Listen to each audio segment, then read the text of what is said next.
que nos convoca hoy día es el tema, ¿no es cierto?, de mujer, religión y violencia,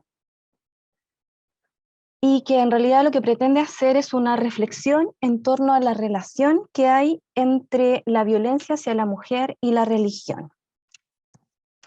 Esto que voy a compartir hoy día con ustedes está tomado de mi trabajo de tesis de magíster, que llevaba por título Significaciones imaginarias sociales y erradicación de la violencia contra la mujer evangélica, el caso de la Fundación Basti. Esta investigación, intentó profundizar en la relación entre la violencia hacia la mujer y la religión mediante un estudio de caso, que es una metodología cualitativa que profundiza en una sola unidad, pero es un estudio intensivo, ¿ya?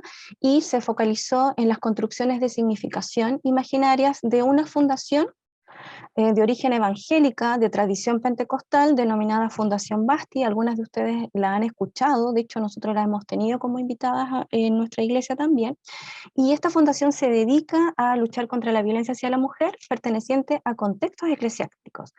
No son mujeres de iglesia o violencias dentro de la iglesia, sino que quiere decir mujeres que mantienen alguna vinculación en realidad con la cosmovisión o las creencias religiosas evangélicas, ¿ya? A eso le llaman perteneciente a contextos eclesiásticos. Lo primero que tendríamos que decir, perdón, es que la violencia es un grave problema social, como lo demuestran las estadísticas, pero además hay que dejar claro que también es un delito, ¿ya? Sancionado por la ley. Como ustedes pueden ver aquí en estas estadísticas, según los organismos internacionales, 137 mujeres en el mundo mueren diariamente por esta causa, pese a todos los avances en materia legislativa en 155 países. Es decir, que un poquito más de un 30%, es decir, una de cada 3 mujeres fallece por esa causa. De los 25 países con más altas tasas de femicidio, 14 de esos países se encuentran en nuestra región, es decir, en América Latina y el Caribe. Y en el caso puntual de Chile, se ve un incremento tanto de los femicidios consumados, que esto es de un periodo desde el 2013 al 2021, que da un promedio de 42 mujeres que fallecen al año, ¿ya? Y en cuanto a los femicidios frustrados, que sería esta línea naranja, también si ustedes pueden ver en este mismo periodo, que son aproximadamente 9 años, hay un aumento también considerable de femicidios frustrados. Eso quiere decir que no terminaron en fallecimiento, pero sí fueron delitos de violencia, ya sea intrafamiliar o en espacios, podríamos decir espacios privados, como la familia, o en espacios públicos. Y en este año podríamos decir que ya hay un incremento. A la fecha, el 27 de julio, habían 84 femicidios frustrados y ya 25 mujeres que han fallecido por esta causa en este año. En cuanto a la prevalencia de mujeres, es decir, que en algún periodo, ya sea en los últimos 12 años, ellas han manifestado que han sido víctimas de violencia, ya sea violencia física, sexual, por su pareja o por un tercero, también ha habido un incremento en mujeres que más o menos oscilan entre los 15 y los 65 años. Por ejemplo, en violencia intrafamiliar, del 2012, por ejemplo, se reportó un 32,6% y ya el 2020 había un 41%. Y en los espacios públicos, que podríamos decir las universidades o en el trabajo, incluso en la calle, o la violencia obstétrica, que muchas veces no se menciona porque también la viven muchas de las mujeres, también hubo un incremento de un 25% el 2017 a un 46%, casi el doble para el 2020. ¿Ya? Ahora, cuando hablamos de violencia hacia la mujer, hay que decir que es una conducta que se encuentra enmarcada en grandes estructuras que de alguna manera condicionan la organización de la vida de los seres humanos. Estas grandes estructuras se llaman estructuras socioculturales y muchas las han denominado estructuras discriminatorias, claramente, y patriarcales, un concepto que cuando lo escuchamos inmediatamente, como que a veces dentro del mundo evangélico, como que nos hace ruido porque en realidad habla sobre, o lo vinculamos con los movimientos feministas. Pero los organismos internacionales también hablan de esta estructura patriarcal, que es una estructura más bien jerarquizada y que siempre mantiene en sujeción a la mujer una mirada como de subordinación a la mujer. Y en ese enmarcado general, que podríamos hablar de un nivel macro, se encuentra arraigada la violencia.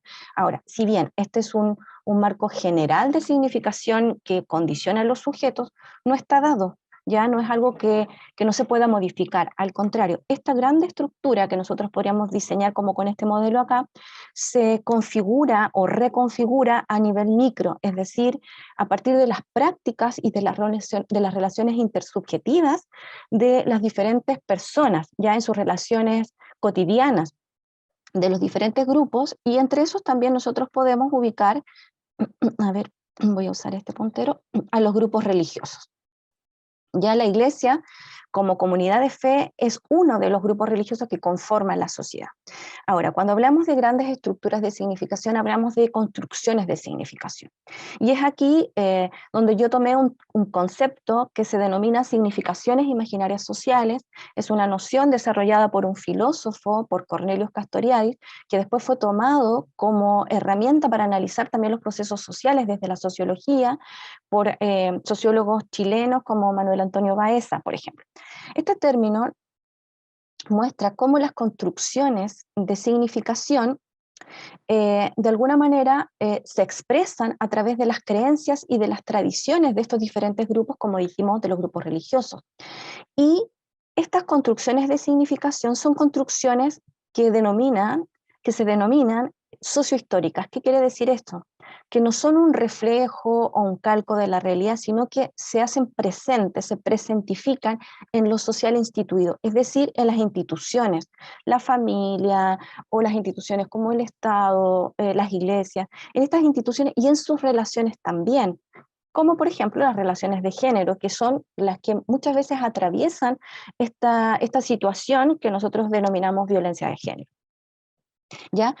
Eh, pero además, estas construcciones de significación se llaman imaginarias porque tienen este componente imaginario que permitiría eh, pensar en algo distinto a lo que está construido socialmente, ¿ya? Si bien lo instituido da cuenta de la sociedad tal como la vemos, la noción de imaginarios daría cuenta de la posibilidad de la transformación, de pensar lo social de una forma distinta. Por eso se denomina social instituyente. ¿Y dónde está la clave? Entonces, en estas construcciones de significación, que si bien se expresan en estas creencias y tradiciones y costumbres, también se producen y reproducen, podríamos decir, a través de los discursos y las prácticas de los diferentes individuos que conforman los grupos sociales. Ahora bien, ¿qué sabemos de la relación entre la violencia hacia la mujer y la religión? Bien, podríamos decir a modo de antecedentes, ¿no?, que los estudios disponibles que han intentado hacer esta relación, este vínculo, muestran a la religión de dos formas. Por una parte, aparece la religión como una estructura patriarcal. ¿Qué quiere decir esto? Que mantiene a la mujer subordinada, en una posición de inferioridad del varón.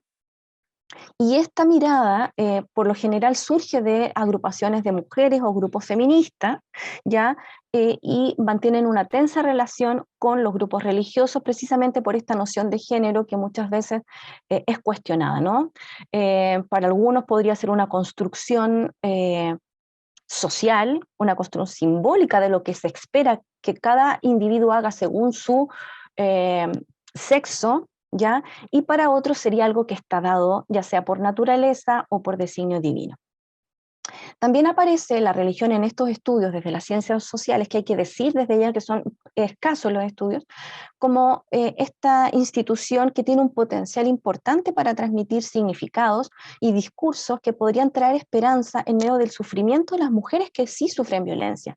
Se presenta la religión como espacios de apoyo y compañía. Eso también da cuenta la literatura. Sin embargo, esta última postura estaría vinculada con una actitud más bien pasiva que presentarían las mujeres y de resignación y o de tolerancia, ya ante esta espera de que Dios obre, de que simplemente hay que orar y que con orar todas las situaciones de violencia se van a transformar. Entonces la mujer espera sin muchas veces intervenir ni hacer nada, esperando que de forma milagrosa la situación cambie.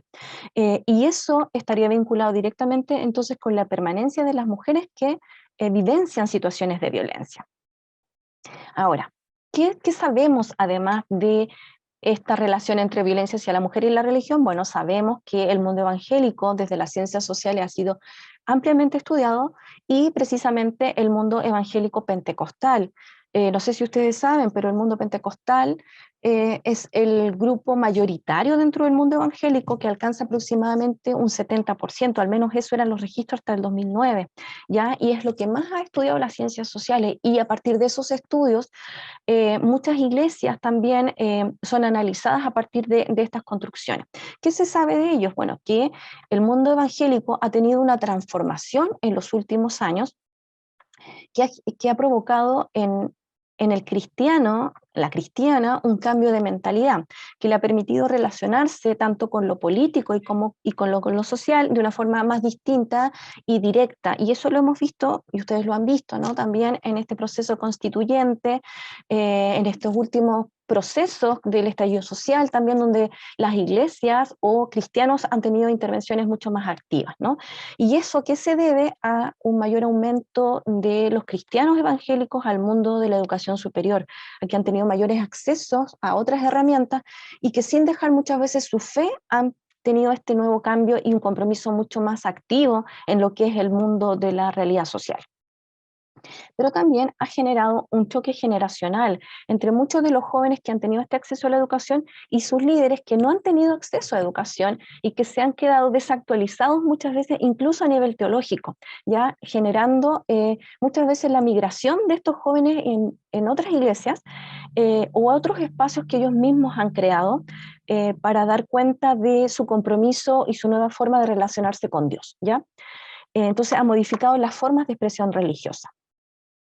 ¿Qué sabemos también en cuanto a las mujeres evangélicas a través de estos estudios? Bueno, que las mujeres evangélicas abordan, o podríamos decir comprenden, un porcentaje importante dentro del mundo cristiano evangélico en general. Decimos siempre bajo estos estudios, principalmente pentecostales, recuerden que son los que más se han estudiado, pero son las personas que están mayormente en las iglesias, son los pilares de la iglesia, ¿ya? Y ellas tienen funciones muy importantes, predicar, ustedes lo han visto también seguramente en nuestra congregación o en otras, donde las mujeres tienen una activa participación. Sin embargo, las funciones que se le atribuyen a las mujeres siguen siendo las que se han vinculado a las labores domésticas y reproductivas, es decir, siempre el cuidado de los niños, la escuela dominical, cuidado de los enfermos, atención de Santa Cena, otros servicios como misericordia, y muchas veces han sido marginadas de la participación real, es decir, los cargos donde hay decisiones importantes, muchas veces estas mujeres han sido excluidas, ¿ya? Como en las decisiones políticas o decisiones económicas, y muchas veces también en la ubicación, ¿no es cierto?, del reconocimiento pastoral de muchas mujeres que estudian teología igual que los varones. Entonces siempre han sido como subordinadas a los varones. Entonces, este estudio intentó responder a esta pregunta pensando, ¿no es cierto?, en este estudio de caso. ¿Cuáles eran las significaciones imaginarias sociales que orientaban los discursos y las prácticas de esta fundación denominada Fundación Basti, ¿no? Una institución de base religiosa que lucha, ¿no es cierto?, para prevenir y erradicar la violencia hacia la mujer evangélica? Eh, ¿Qué pasa aquí entonces en la investigación? Nos permitió afirmar que existen contextos religiosos evangélicos que, dedicados a la erradicación de la violencia hacia la mujer, han construido construcciones que hemos denominado, ¿no?, significaciones imaginarias sociales, siguiendo los lineamientos de este filósofo y este sociólogo que mencionamos hace un momento, que están basadas en cierto tipo de interpretaciones bíblicas que les permite transformarse en espacios que son facilitadores para prevenir y reducir la violencia hacia la mujer.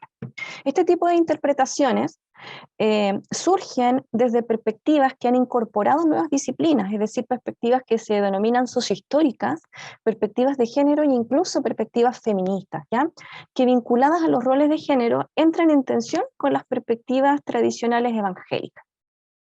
No sé si ustedes tuvieron la oportunidad de ver esta obra de teatro que actualmente, ¿no es cierto?, salió es de la compañía La Familia Teatro y fue escrita por una persona que es cristiana, evangélica también de las Asambleas de Dios, y se llamó Levitas, y esta mostraba un poco cómo vivían las mujeres la violencia en estos contextos religiosos.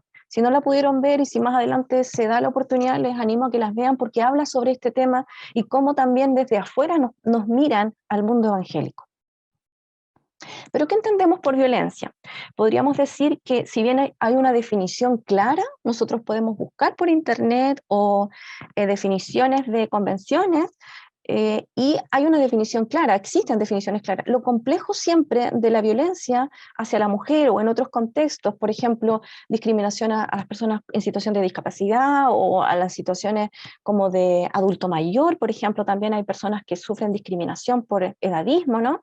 Y discriminación, podríamos hablar personas que migran, también hay un montón de violencias que se ejercen, pero en este momento, ¿no es cierto?, pensando en la violencia hacia la mujer, lo complejo es identificar cuando una mujer es violentada.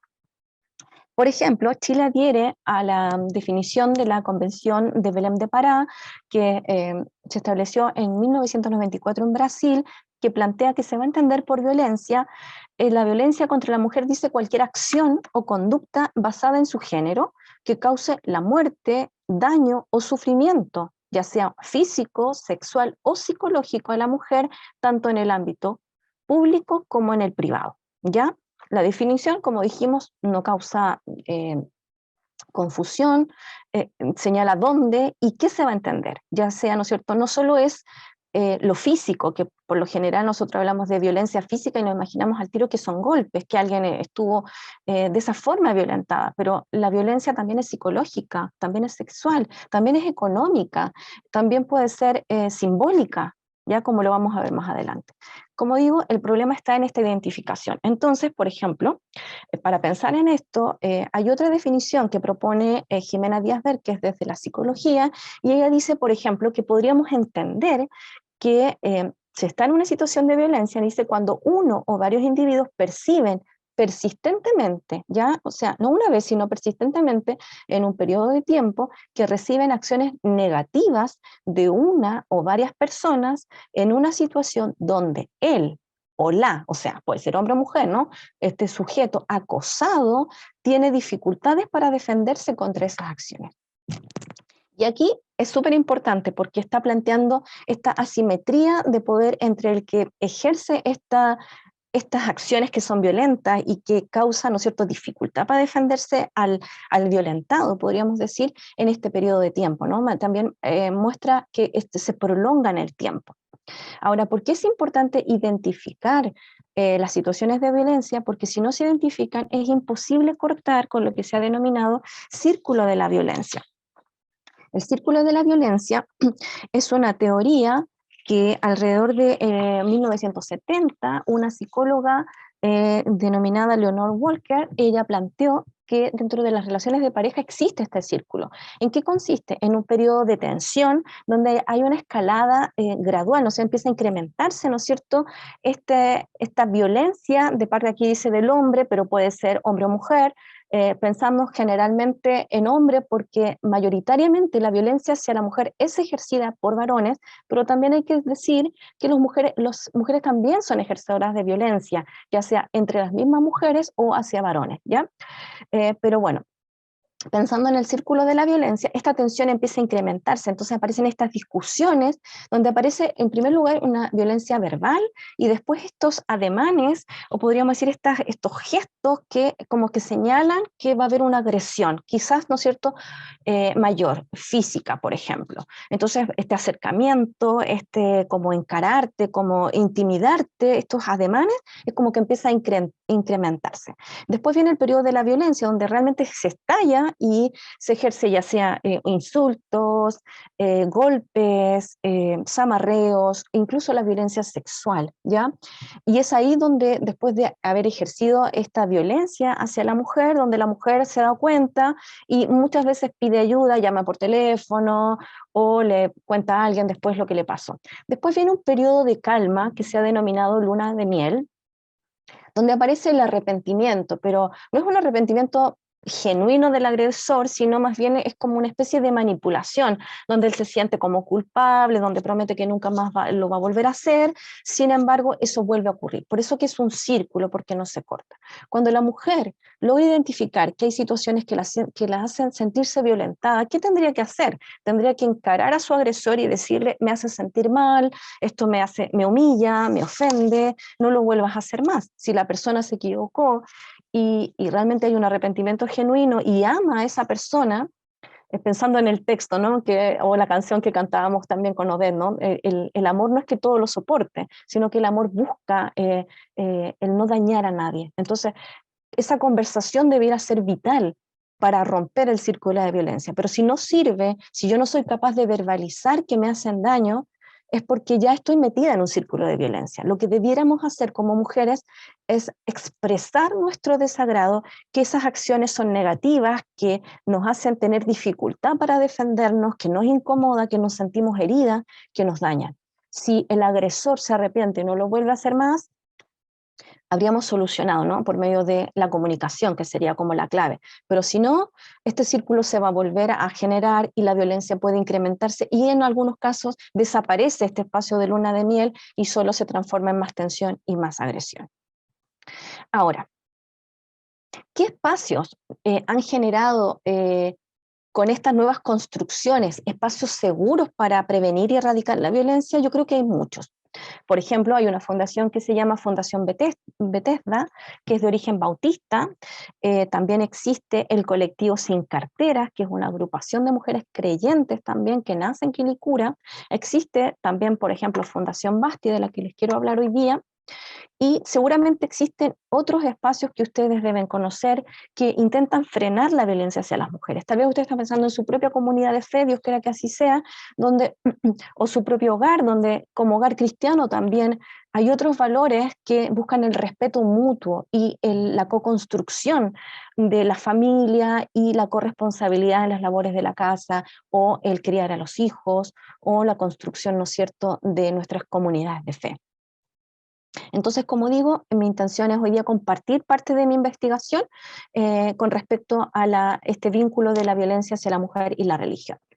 Lo primero que hay que señalar es que existen dos grandes tendencias en los espacios religiosos, y eso fue lo que empezó también a través de la investigación a aparecer. Estas dos grandes tendencias estarían una inclinada hacia las tendencias fundamentalistas y otras tendencias que denominé liberales o liberacionistas. Ambas tendencias presentarían modelos y representaciones de mujer, o sea, relaciones entre los géneros, que estarían basadas en la Biblia. ¿Ya? Ninguno de estas tendencias sale de lo que son los estudios bíblicos, sin embargo tienen interpretaciones distintas. Las tendencias fundamentalistas presentarían modelos más idealizados, cómo debiera ser la mujer, cómo se espera que sea, y son por lo general más tradicionales y los más dominantes, los que uno podría encontrar en la mayoría del mundo evangélico, como dijimos, principalmente pentecostal, que es la mayoría, ¿ya? Dentro del mundo evangélico, casi el 70%, o quizás diríamos tal vez ahora un poco más. Pero también las tendencias liberales o liberacionistas presentan otros modelos de mujer que quizás no son los tan tradicionales y que serían modelos que son tomados de la Biblia y modelos más contextuales. En los modelos idealizados o de las tendencias fundamentalistas, y acá quiero hacer una aclaración, no estoy hablando de iglesias fundamentalistas. En Chile existe una agrupación de iglesias que se autodenominan fundamentalistas. Yo estoy hablando de tendencias que quizás podemos encontrar dentro de nuestras propias comunidades de fe que se denominan fundamentalistas porque tienen estas interpretaciones que se basan solo en interpretaciones literalistas de la Biblia y que no logran hacer una vinculación y enriquecer sus estudios o sus exégesis bíblicas con otros estudios para enriquecer las aplicaciones actuales de la Biblia, ¿ya? Y es ahí donde estos modelos contextuales de estas tendencias liberales incorporan nuevas disciplinas y nuevos desarrollos teóricos como los enfoques sociohistóricos, los enfoques crísticos y también los enfoques de género, incluso los enfoques feministas.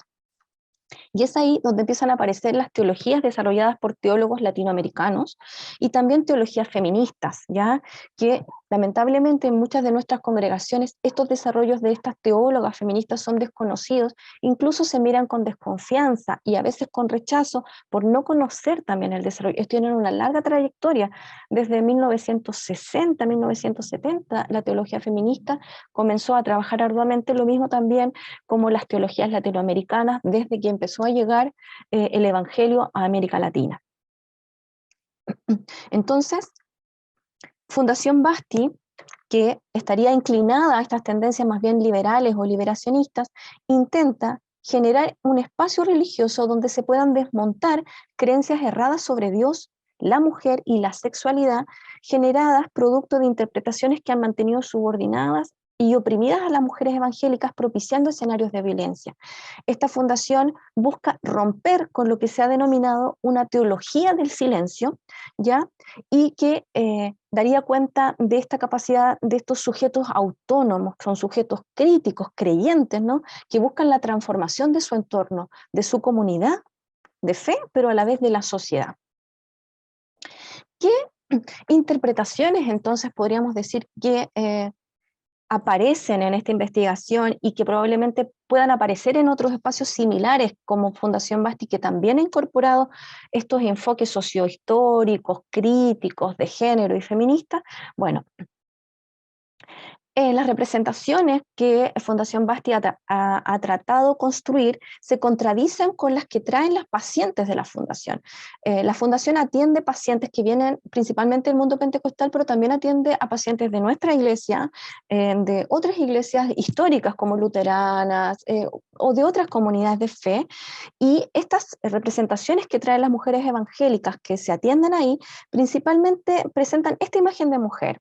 Una mujer que es complaciente, es decir, que no contradice al varón, que siempre está de acuerdo e intenta agradarlo y complacerlo, ¿no? Una mujer que se posterga a sí misma, siempre se posterga para que se desarrollen los hijos, el marido pueda desarrollarse en el trabajo, para cuidar a la suegra, a la madre, se posterga siempre por otros, por un tercero, como que tiende a anularse como sujeto. Que también es madre antes que mujer. Esta imagen es muy interesante porque esta figura de madre antes de mujer a veces le impide salir de este círculo de la violencia, ¿ya?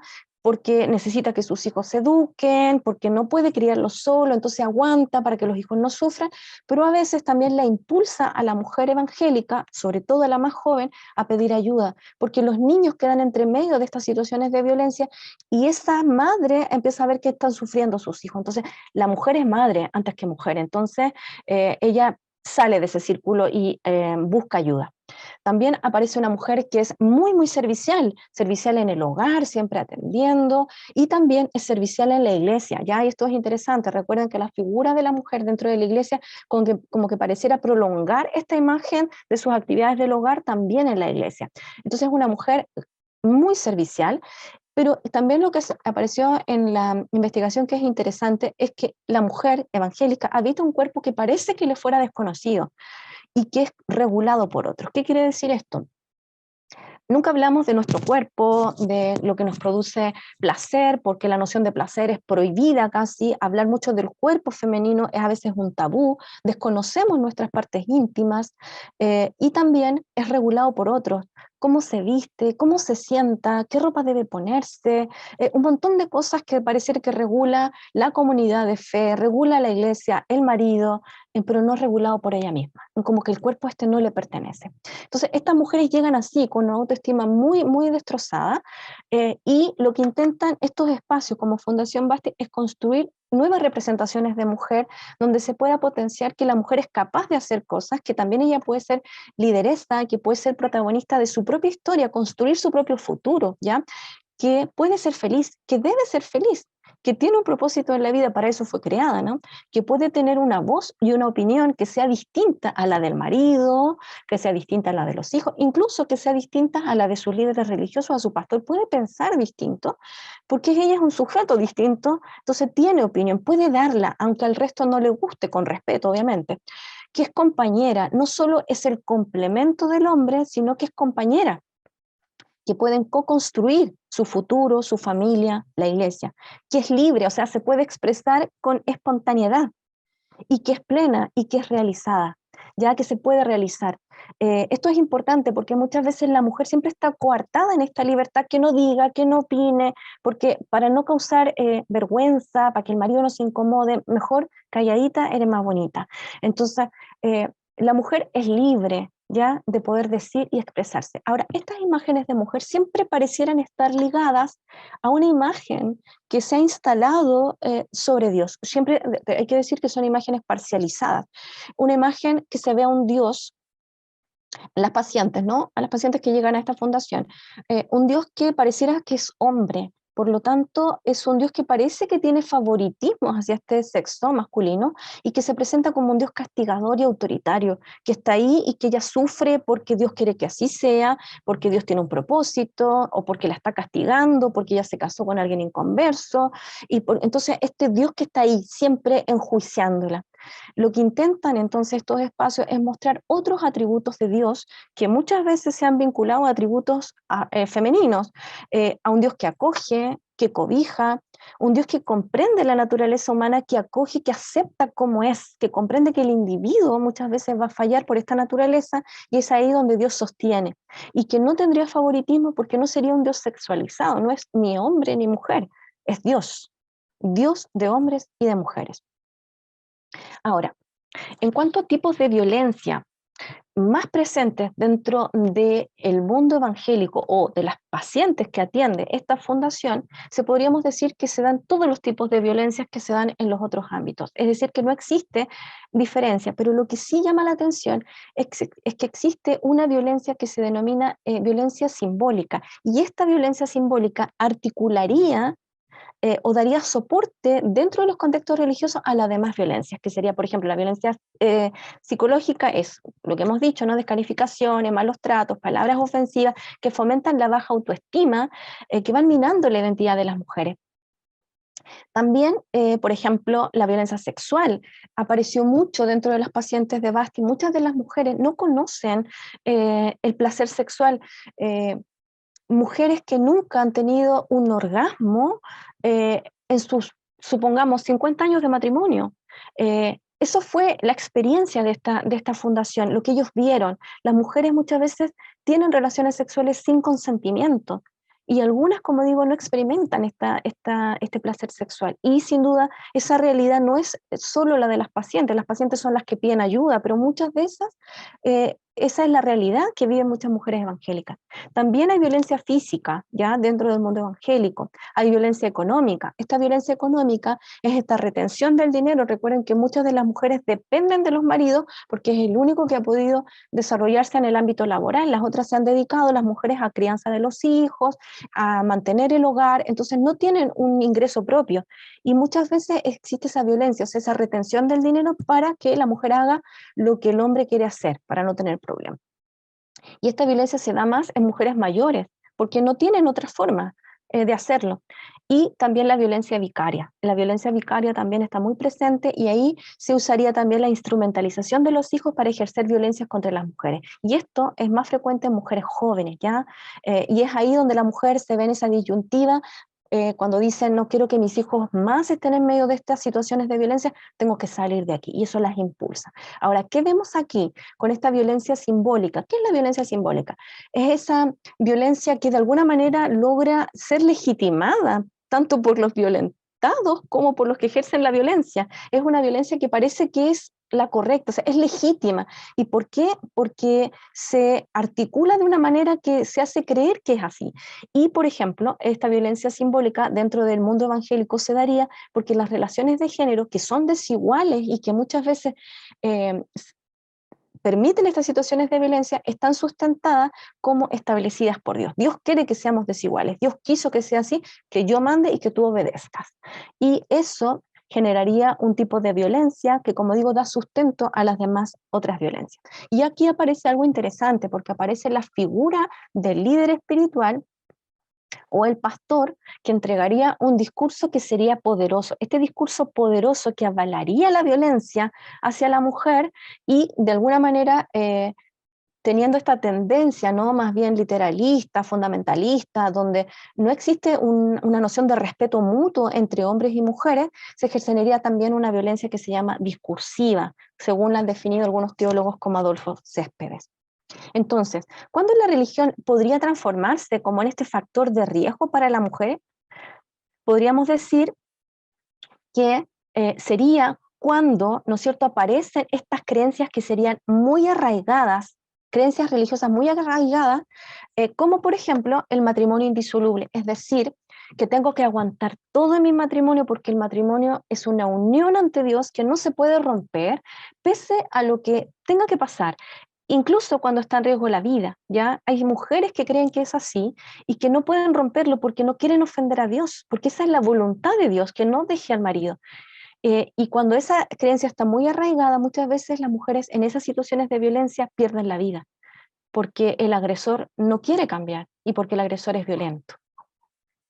Ahora también, ¿cuándo puede suceder que se transforme en un factor de riesgo? Cuando ese agresor es un líder religioso y un pastor, porque ellos tienen cierta credibilidad y reconocimiento entre sus propias comunidades. Entonces, cuando una mujer denuncia un abuso, y lo hemos visto tanto en el mundo católico también, no se le cree muchas veces a la mujer, ¿ya?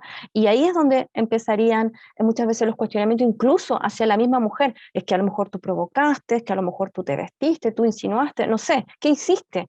Eh, y entonces como que se pone en tela de duda. Estas dos cosas surgieron dentro de la investigación y también serían como factores que aumentarían la permanencia de las mujeres en situación de violencia, ¿ya? Ahora, lo que se planteó también en la investigación, que para abordar entonces el tema de la violencia hacia la mujer, en estas mujeres que están vinculadas al mundo religioso, es necesario entonces comprender cómo nosotras, las mujeres creyentes, creemos en Dios y que existen también otras interpretaciones del mundo evangélico, ¿no es cierto? Otras creencias religiosas, pero también entender cómo, ¿no es cierto?, estas mujeres eh, entienden su mundo y por qué muchas veces prefieren permanecer en estas situaciones de violencia, ¿ya? Entonces, hay una necesidad de conocer en profundidad el mundo evangélico y el lenguaje, ¿ya? El lenguaje. La gente que trabaja en organismos que no son cristianos no pueden entender cómo una mujer le hace caso al pastor, cómo habla de que tiene que orar y no se da cuenta que está en esta situación y que tiene que salir, que tiene que arrancar de ahí. Y por otra parte, la necesidad de un enfoque interseccional, es decir, de comprender la religión como una dimensión más que forma parte de la identidad de las mujeres, que no se puede disociar de esta identidad de mujer creyente y que se debe mirar como quizás también otra dimensión que podría, ¿no es cierto?, ser una fuente de opresión para muchas mujeres. Ahora, este discurso poderoso del cual hemos hablado tiene gran influencia en los creyentes, puede cambiar sus sistemas de actitudes, es decir, sus prácticas, pero también su forma de pensar al modificar estas representaciones. Algunos de estos discursos que han violentado a las mujeres se han basado en estas interpretaciones erradas, ¿no? Que en vez de traer libertad a quienes las escuchan, han oprimido y subordinado a muchas mujeres creyentes. Estos discursos, como dijimos, se basan en interpretaciones literalistas de la Biblia. No es la Biblia en sí misma, sino son esas interpretaciones que son distorsionadas y que presentan a otro Dios o a otro tipo de mujer, otros tipos de relaciones, y que han contribuido, ¿no es cierto?, a sostener a lo que se ha denominado esta teología del silencio al interior de las comunidades de fe. ¿Qué sería entonces esta teología del silencio según Adolfo Céspedes? Él dice que sería esta especie de silencio ante la violencia que viven las mujeres, ¿ya? Dice, algunas comunidades de fe han practicado una especie de teología del silencio ante los abusos y la discriminación que sufren muchas mujeres, reproduciendo discursos que legitiman el sometimiento de las mujeres como si estuvieran en un estatus de inferioridad respecto al varón. Las iglesias evangélicas, dice este teólogo colombiano, deberían ser las primeras en levantar su voz profética para romper con esa teología del silencio, la cual hace referencia a ese silencio ante los abusos y opresión que son víctimas las mujeres. Ya la iglesia nunca habla, casi, bueno, no nunca, pero es muy poco los espacios donde se habla de violencia hacia la mujer, para no ofender o porque a veces no se dan las instancias. Entonces, debería ser la primera, dice este teólogo. Esta teología del silencio es un tipo de reflexión, dice, en la que se miraría a un Dios que está callado ante el sufrimiento de las mujeres porque Dios es varón. Absurdo, dice, por cierto, en la sexualidad de Dios, y no debe pronunciarse ante esa discriminación. Así, según esta visión, Dios ignora la posición de igualdad que las mujeres deben tener. Por otra parte, otra teóloga que se llama Mercedes Navarro, ella escribió un libro interesante que lo pueden ustedes adquirir también, se llama Violencia, Sexismo, Silencio, Inclusiones en el libro de los jueces. Esta teóloga también habla de un silencio que ella denomina pavoroso, y ella plantea que en este estudio, en este libro de los jueces, este libro contiene, dice, numerosas historias de violencia, protagonizadas tanto por hombres como por mujeres. No obstante, dice, estas últimas, o sea, las mujeres, son objeto de múltiples violencias más crueles que los hombres, utilizadas como reclamos en medio de las guerras y de los conflictos, es decir, como instrumentos también. Ante todo, dice, hasta un silencio, ante ese silencio desconcertante y pavoroso de Yahvé, el Dios judío. Un silencio que daría cuenta, dice la autora, de representaciones parcializadas e incompletas de este Dios real, pero que sí, este silencio, dice ella, podrían remitir al cuestionamiento, quizás no de Dios, ¿no?, sino de las instituciones o agentes que tendrían en aquella época, pensando en el libro de los jueces, la misión de comunicar y hacer visible a este Dios. Ya no es Dios que esté callado, que no le importe, sino que son estos agentes que han mostrado a este Dios o que de alguna manera son los responsables de comunicar a este Dios los que han permanecido en este silencio. Un silencio que podríamos pensar hoy en día que debería levantar preguntas también y confrontar a los actuales agentes encargados de dar a conocer a Dios, es decir, nosotros, las comunidades de fe, sobre la complicidad silenciosa ante hechos similares de violencia hacia las mujeres. Por lo general, cuando empezamos a hablar de derecho y de la no violencia hacia la mujer, al tiro como que muchos tienden a abrir, ¿no es cierto?, como más alertas, porque al tiro piensan que son grupos feministas y meten a todos en el mismo saco, desconociendo que el feminismo es un movimiento tan amplio, pero tan amplio, que tiene tantos movimientos y tantas posturas como podríamos pensar es el mundo evangélico también, que el mundo evangélico no es homogéneo, y dentro de esas posturas existen muchas que han sido muy beneficiosas para el mundo evangélico. Como dijimos, también ha influenciado a una teología cristiana, tanto evangélica como católica, feminista. Ahora, nosotros como comunidades de fe, y bueno, también se planteó dentro de la investigación, la importancia de las exégesis o de los estudios bíblicos, podríamos decir, que sean contextuales. Y acá quiero citar a un teólogo que ustedes tuvieron la oportunidad de conocer, él estuvo en el último conversatorio que tuvo nuestra iglesia, él se llama Juan José Barrera, él es un argentino, y él plantea, dice, toda lectura bíblica, dice, inevitablemente es un ejercicio de interpretación subjetiva y contextual, que podría en todo caso, dice, elegirse desde dónde y cómo hacerlo. ¿Ya? Es decir, que no es neutra. Acá la teología, la interpretación nunca es neutra. Siempre se hace desde una posición y con una intencionalidad. Es posible, dice este teólogo, dar aplicaciones y situaciones reales haciendo interpretaciones literales de la Biblia, como por ejemplo respuestas actuales sobre el matrimonio o el divorcio, usando recomendaciones. Esto sería imposible, ¿no? A las personas o a las familias dentro de las comunidades de fe del siglo I. Los códigos domésticos que se han llamado y que muchos han podido estudiar, que se dieron en el siglo I y que para muchas congregaciones se intentan aplicar tal cual en este mundo actual, y no es posible. Existen otras cosas, otras informaciones que debemos agregar para entender qué se quiso decir con esas instrucciones y que podrían enriquecer esas interpretaciones bíblicas hoy en día. Este autor nos invita a leer la Biblia naturalmente. Es un llamado a realizar un ejercicio, dice él, de humildad ante Dios y de responsabilidad ante el prójimo, poniendo los pies sobre la tierra, ¿no? Y siendo conscientes de la propia finitud que tenemos ante Dios, es decir, nuestras fallas, quiénes somos, y leer entonces, a leer y interpretar este mensaje de Dios en los tiempos presentes. O sea, ser responsables en nuestras lecturas y nuestras interpretaciones, porque tratamos con seres humanos que somos débiles, que tenemos una naturaleza humana y que nos relacionamos con un Dios que sí es perfecto, que nos pide perfección, pero nosotros necesitamos leer esta Biblia y comprender nuestra realidad y nuestra falta muchas veces también de alcanzar ese ideal que tenemos que buscar en Dios. Entonces, hay un llamado también a incorporar en los análisis hermenéuticos aportes de otras disciplinas que plantea el pastor, ¿no es cierto?, de nuestra iglesia, Javier Ortega, en algunos de sus libros, ¿no? Es fundamental, dice, conocer los elementos histórico-culturales de los textos bíblicos para entender el mensaje que contienen los relatos, ¿ya? La Biblia contiene la palabra de Dios, hay que estudiarla, no es llegar y tomar y tirar los textos. Es el mensaje que contienen estos relatos y aplicar ese mensaje de Dios de manera adecuada a las realidades actuales. Esto requiere un esfuerzo adicional por parte de los intérpretes honestos de la Biblia, dice el autor, el cual consiste, dice, en discernir si junto con el mensaje de la palabra de Dios se exigirá también en nuestra época que se adopten los elementos culturales de aquellas épocas en los que, ¿no es cierto?, se escribieron esos documentos. Entonces, el llamado es a imitar a Jesús como modelo de conducta. No nos cabe duda, ¿no es cierto?, que Jesús tuvo un comportamiento muy distinto cuando él estuvo en la tierra, y él vivió en un contexto en el que se excluía y se subordinaba a las mujeres. No obstante, tuvo un comportamiento muy distinto a los hombres de su época. Jesús le dio un lugar especial a las mujeres en su comunidad y las trató como iguales a los varones, ¿ya?